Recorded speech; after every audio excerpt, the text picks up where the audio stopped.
గంగారం మండలం దుబ్బగూడెం గ్రామానికి చెందిన రైతులమండి. ఈరోజు వడ్డీ వ్యాపారస్తులు మామిడిగూడెం కేంద్రంగా వడ్డీ వ్యాపారస్తులు అధిక రేట్లు యూరియా అని వచ్చేసి ఈ సంవత్సరం అయితే మరి 500 రూపాయలు ఇచ్చడం పట్ల ఈరోజు జిల్లా కలెక్టర్ గారికి ఫిర్యాదు చేయడానికి చేసి ఉన్నాం. కాబట్టి ఈరోజు రైతులు ఒక్కొక్కరుగా చూస్తే పెట్టుబడి ప్లస్ వడ్డీ వేస్తే ఒక్కొక్క రైతు 21 లక్ష 15 లక్షల రూపాయలు వేయడం జరిగింది. మీరు ఏ కష్టం చేసినా కూడా జీవితాంతం చేసినా కూడా తీరదని చెప్పేసి మేము ఈరోజు కలెక్టర్ గారికి ఫిర్యాదు చేయడం రావడం జరిగింది. అదేవిధంగా గత సీజన్లో మొక్కజొన్న కొనుగోలు కేంద్రం ఏర్పాటు చేస్తే 2400 రూపాయలను మేము సొసైటీకి అమ్ముకుంటామని చెప్తే మధ్యవర్తిగా పెట్టుబడిదారులు ఉండి 50 రూపాయల కమిషన్ చూసుకుంటామని చెప్పి మభ్యపెట్టి ఇవాళ 150 రూపాయల కటింగ్ కోత విధించడం జరిగింది. 2250 రూపాయల చొప్పున కటింగ్ చేయడం జరిగింది. దీని పట్ల మేము ఏయూ గారు సంపాదిస్తే నన్ను కూడా వాళ్ళు పెట్టుబడిదారులంతా కూడా నన్ను లెక్క చేయడం లేదు. మీరు కలెక్టర్ గారికి ఫిర్యాదు చేయండి, తగు చర్యలకు మేము చూసుకుంటాం.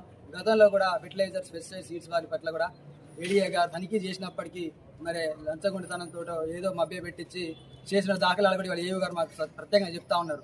మరి అటువంటి విషయంలోనే ఇవాళ గ్రీవెన్స్లో గౌరవ కలెక్టర్ గారిని గెలవాలని చెప్పేసి ఇవాళ అధిక సంఖ్యలో ఇంకా 100-150 రైతులు కూడా ఇంటి వద్దనే ఉండి వాళ్ళ యొక్క సంతకాలను సేకరించి వాళ్ళ కలెక్టర్ గారికి ఫిర్యాదు చేయడం దానికోసం రావడం జరిగింది. గిరిజనేతరులు అయితే ఆల్రెడీ ఇప్పటి వరకు bond paper 100 rupees bond paper రాసి ఆల్రెడీ వాళ్ళు లాక్కున్నారు.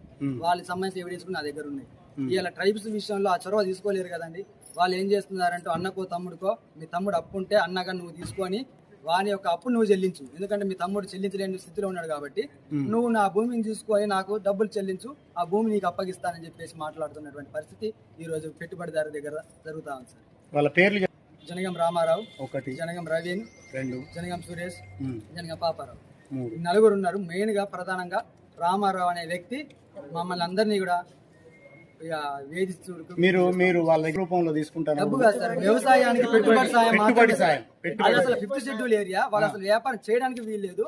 మాకు అన్ని రూల్స్ తెలిసినప్పుడు కూడా మేము మందలించేటువంటి పరిస్థితి లేకుండా చేస్తున్నటువంటి పరిస్థితి ఆ పెట్టుబడిదారు సాగుతుంది. వాళ్ళ కోట్లలో ఉన్నారు సార్.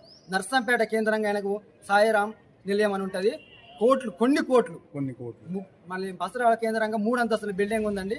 అతను అసలు వ్యాపారం ఎట్లా చేసి సంపాదించిండు. ఖచ్చితంగా ఈడీ ఐటీ సోదాలు కూడా జరగాలి. గౌరవ అధికారులను కూడా మేము ఈ మహబూబాబాద్ జిల్లా కేంద్రంగా వేడుకుంటున్నాం సార్. ఎంత వేసుకుంటాను వడ్డీ? 2.5 రూపీస్. అది అమాయకులను ఆసరా చేసుకోండి. ఒక్కొక్కరికి ఒక్కొక్క రకంగా సార్. ఇవాళ 2 రూపీస్ ఇంట్రెస్ట్ అని చెప్పడం పేరు మీకు చిట్టీలు కూడా చూపిస్తుంది సార్.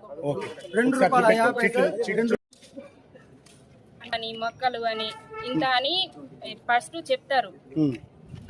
ఎంఆర్పి కంటే ఎక్కువ రేటు వాళ్ళు పెట్టి ఇస్తారు రైతులకి. దానికి వడ్డీకి వడ్డీ ఇట్లా వేసుకుంటూ వెళ్తున్నారు.